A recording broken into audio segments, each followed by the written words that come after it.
Hello and welcome to Fight News Now Extra Boxing Edition. I'm Corey Erdman. Coming up today, the wrestler becomes the fighter once again. Dr. Steelhammer puts up some good numbers and more changes to the December 6th pay-per-view in Montreal.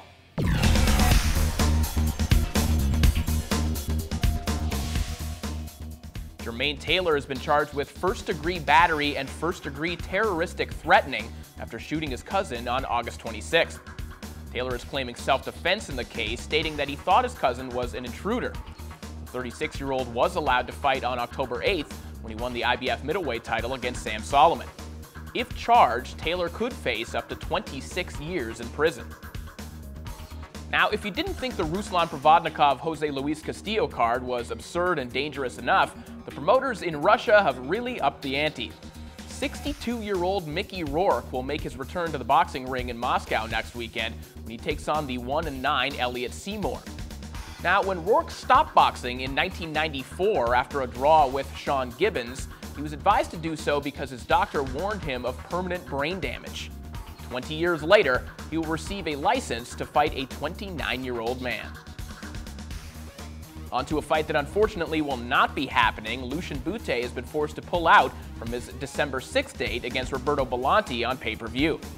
The former champion suffered an injury to his back, meaning the Jean-Pascal Donovan George co-feature will now headline the event. Bute has been training with Freddie Roach and spent much of his camp in the Philippines alongside Manny Pacquiao. Interbox is reportedly looking for an opponent to face Belanti on the night nonetheless. And lastly, Vladimir Klitschko turned in his most impressive performance in years in knocking out Kubrat Pulev last weekend, and it garnered impressive numbers as well. The live airing of the bout on HBO garnered 620,000 viewers, which combined with the numbers from the midnight replay made for 1.02 million viewers overall.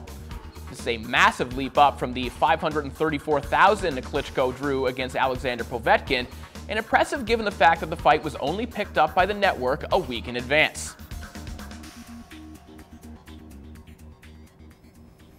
Joining me now in the Fight Network studios is the sports and business reporter from the Toronto Star, Morgan Campbell. And Morgan, I was in San Antonio over the weekend. I was talking to top-ranked VP Carl Moretti, and he admitted to me that when they first signed Manny Pacquiao, Chris Algieri, which of course we're around the corner from, they were worried about the marketing of this fight. As it turns out, they had plenty to work with. Not all of it is real, Morgan, but apparently they had plenty to work with. Well, let's, heading into this fight, let's look at the evolution of the different storylines that they've kind of thrown out to the public to make us care about this fight. Because what you have is Manny Pacquiao, the second biggest pay-per-view draw on the planet, versus a guy that's never really fought outside the state of New York, right? So the first one we heard was that Chris Algieri was going to be the fittest fighter Manny Pacquiao ever fought. And if you looked at the press clippings from over the summer, what you heard was that Chris Algieri runs a lot. Chris Algieri does a lot of weight training. Chris Algieri hits the punching bags a lot. You know what? He's obsessive compulsive about these things. Now, normally we just call a person like this a professional athlete. But in this case, they really have to play this up because, again, marketing-wise, there's not a whole lot to work with, and as we'll get into in a minute, Pacquiao and even Mayweather, their pay-per-view numbers are starting to slide, and anything they can grasp at to boost those numbers, that's what they'll use. Well, and the next level, as you get closer to a big fight, that means that publications that would normally not cover boxing start covering boxing.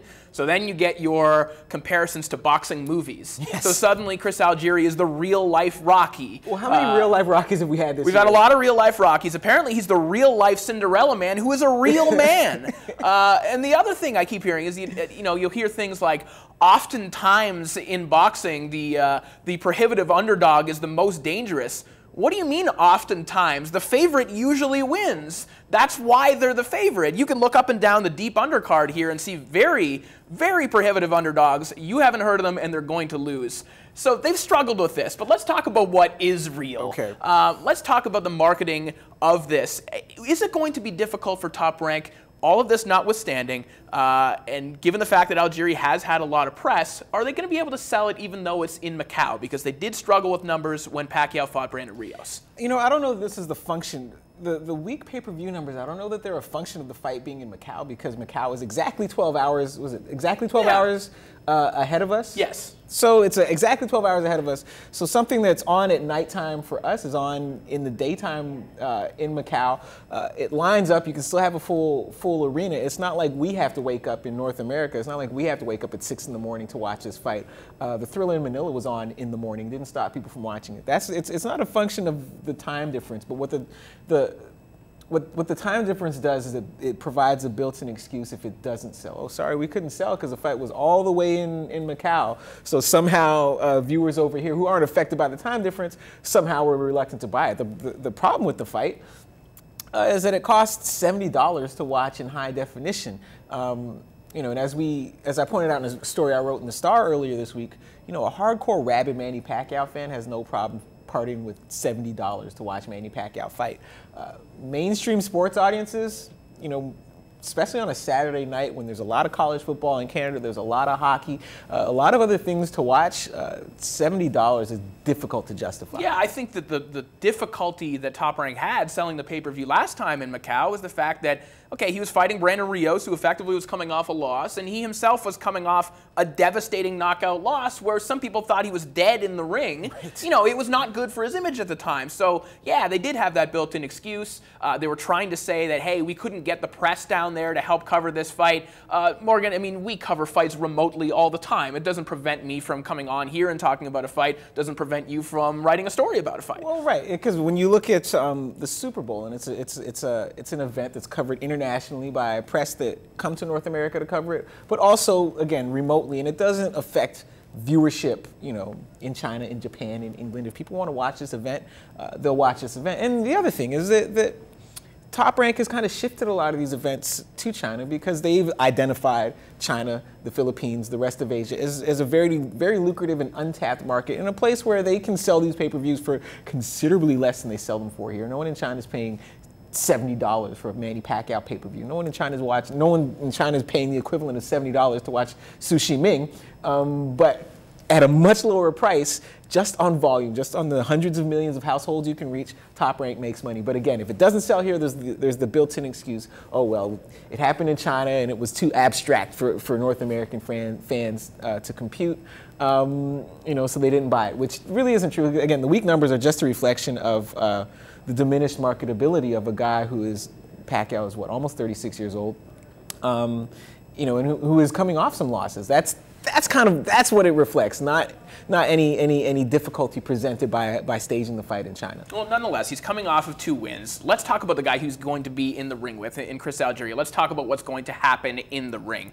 No, Chris Algieri's never faced anyone even remotely as good as Manny Pacquiao in his career, but he does have a win over Emmanuel Taylor, who we saw give a pretty tough time to Adrian Broner, and he has a pretty impressive win over Ruslan Provodnikov. What do we know about Chris Algieri? We know he likes to throw a lot of jabs. He's very good with his left hand, but is he going to be able to keep a guy like Pacquiao with such erratic and such explosive movement? Is he going to be able to keep him at the end of that? Well, one of the things, again, we hear in the build-up to this fight to make Algieri sound more credible and more dangerous is that he's got this he's undefeated and that he's faced 8 southpaws. There's a difference between fighting, you know, Mike Arnautis and fighting Manny Pacquiao. So, but the one thing he does, one of the things he has going for him is that he's not unaccustomed to facing southpaws and all the angles and the distance issues that go along with that. He does have range, does have a great jab, and has the ability. Now, if you watch him fight, you watch the Arnautis fight, watch the Acuna fight, he didn't move a whole lot in those fights, right? He kind of stood his ground. But again, standing your ground against those guys is different from standing your ground against Manny Pacquiao. The point is, Pacquiao's camp keeps saying, well, he can run, but he can't hide. It's not a given, but again, his length, his versatility, you know, and the timing.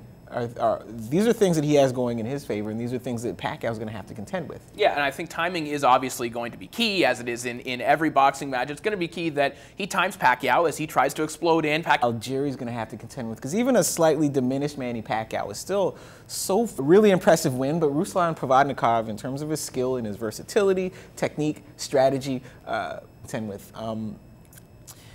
The one thing you know, every Pacquiao opponent has kind of figured out, is that Pacquiao's an ambush fighter, but a lot of times he kind of tells you when the ambush is coming, and this is how Marquez knocked him out, is that he waited for that moment when Pacquiao, something I would advise. I think he moves a lot.